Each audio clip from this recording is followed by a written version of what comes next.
everyone, my name is Darby and I am gonna be cooking some baby back ribs today. So I got these ribs from Costco. I like them because they come in a nice 3-pack and the membrane is already removed. So it makes prep time really easy.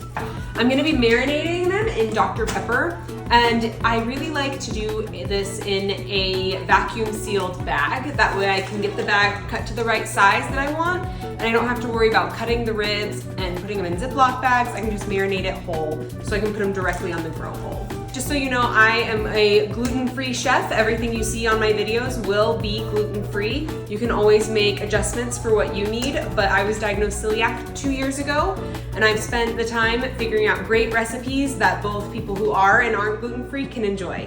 I'm excited to share this with you. Now, once you have put them into the bag and poured some Dr Pepper in, make sure that they are fully immersed. You can see all 3 are in this drawer here, and they will sit that way for about 24 hours.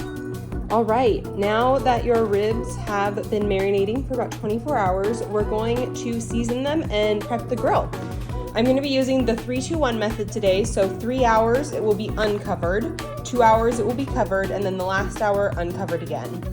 For your spices, you can use any rib rub spice that you like. We really like this Lucille's rib rub from Lucille's Smokehouse and Barbecue. It is a gluten-free rib rub, so we love that. And then salt and pepper.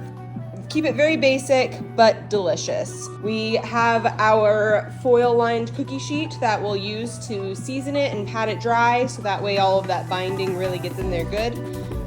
Now when doing this, I usually just take a paper towel and pat it dry a little bit, not too dry, so that way the rib rub does have something it can stick to.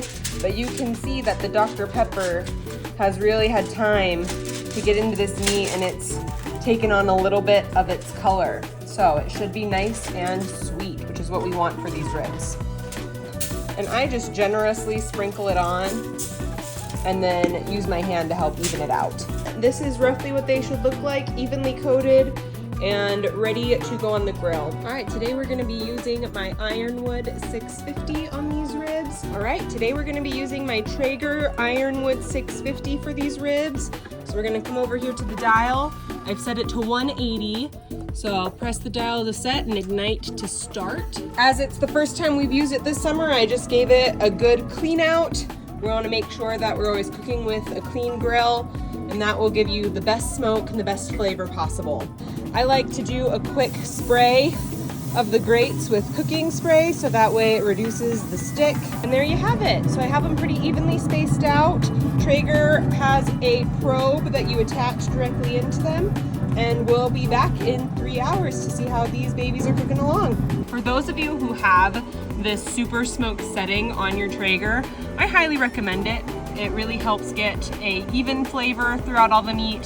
Something else to remember, don't forget you want a full hopper full of pellets. We always use the Traeger pellets. We are branded that way. So just make sure that you always have enough in here so that you don't have to worry about your cooking ever getting delayed. All right, so we've been on the grill for 3 hours. We're gonna pull them off now and wrap them in foil, but let's take a look. Oh, they are looking so good. You can see that the seasoning on the outside has really started to create a nice bark. So let's get them off and get them wrapped up.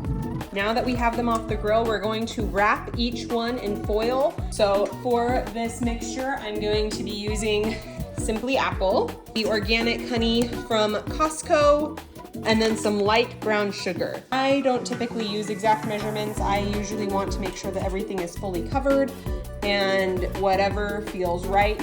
My friends hate that about me, so they have asked for exact measurements. So I have some estimates down below that you can use as a guideline. But I just want to make sure that there is full coverage on this and we can capture as much sweetness as possible. And we will get them wrapped up and then we'll go back on the grill for another 2 hours.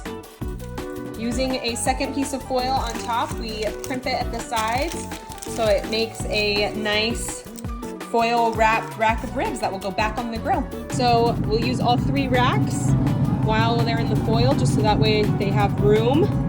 And then we will let them be on here for another 2 hours, and we will come back, take the foil off, put on a coat of barbecue sauce, let them finish for that last hour, rest, and serve.